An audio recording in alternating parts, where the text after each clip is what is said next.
I'm a single mother. I may be down right now, but I'm not out. Down is a circumstance, out is a choice. We're gonna do this. So next, what did I have to do? And I want you to write this down. There are 3 things, really, that I had to do.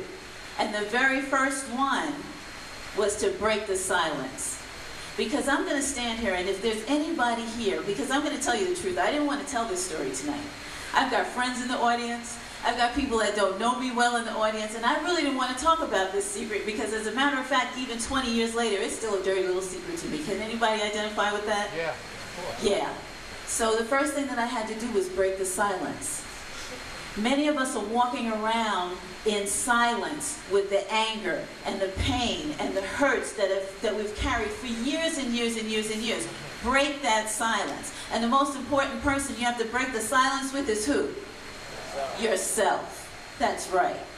The fact is, and if there's anybody in here, and I keep saying this because I didn't want to tell this story, so I know there's somebody in here that needed to hear it tonight.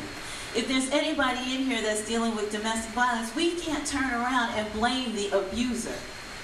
You can't blame the abuser for all of it because, truth be told, the domestic violence started long before his fist hit my nose that night. It started long before that day when my head hit the wall and the blood was gushing and the cops were 3 deep outside. It was long before then.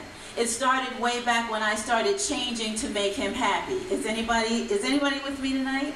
It started back when I said, oh, well, you know what? He's cute. He's real cute. Got a good job. You know? It started back when I started using, superficial things to make a choice about who I wanted to be with rather than looking at the substantial things that you have to look at when you're choosing a mate. Any single mothers in here tonight? Any women who had children, any men in here that are single fathers? We're making choices about relationships without doing the work. Not only the work about who you're choosing, but the work about what are you doing for you. So I had to break the silence, and then I had to tell the truth. Kathleen, guess what?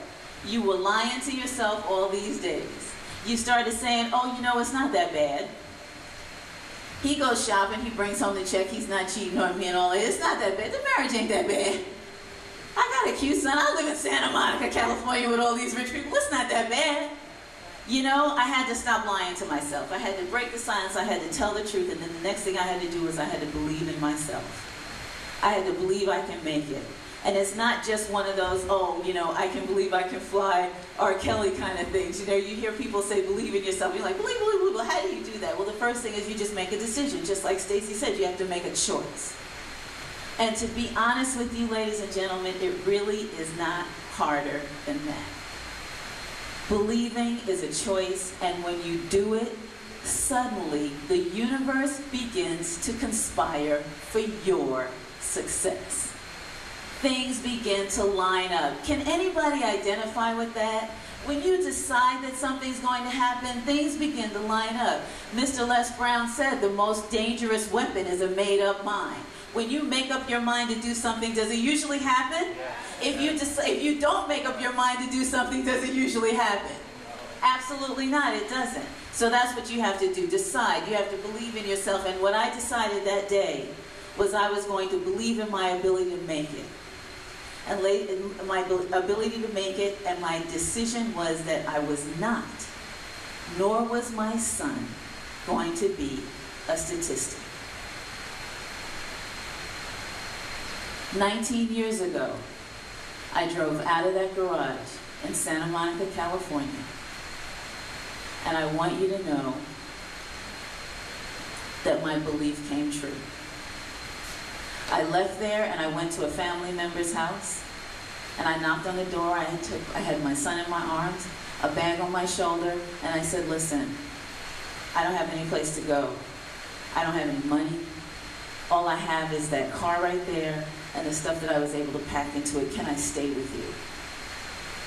And I want to tell you, she said no.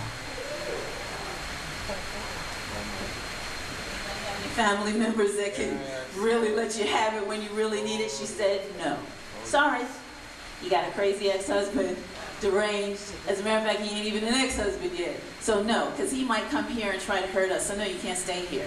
So that could be enough to bust you up right there. But I decided that I was going to make it. So what did that mean? Go to the next door.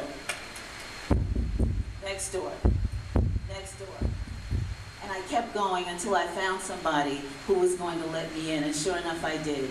And she let me stay with her. Sean and I stayed in her basement until I was able to get enough money together to get my own place. And then I started saving up enough money to go back to school. I was a registered nurse at the time, and I decided I wanted to be a lawyer because I wanted to help some other women and some other single mothers who were going through some other stuff. So I left Los Angeles and I moved to Ohio. I went to the Ohio State College of Law. I got my law degree. I came back here. I have a master's in health law right now. And I told you that my son is an amazing young man. He just graduated from Carnegie Mellon University, one of the best colleges in the United States. He is doing, thank you so much, he's doing wonderfully, and he has never raised his hand to hit or hurt a woman. Amen. So I want you to understand today that whatever you are going through, you can make it. I am unique, yes, but I am no different from any one of you.